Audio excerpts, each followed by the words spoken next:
So guys, oh, nakita ko sa gubat, oh. Para siyang inakay ng manok, oh. Nakakatuwa siya.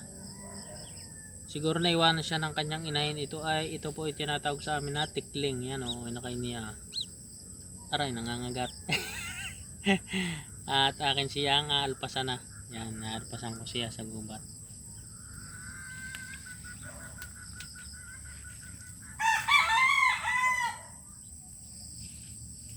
Yan din. Yun.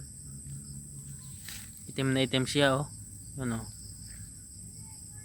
Inalpasan ko siya at ito ko siya pumunta dito sa malapit sa aming bakod.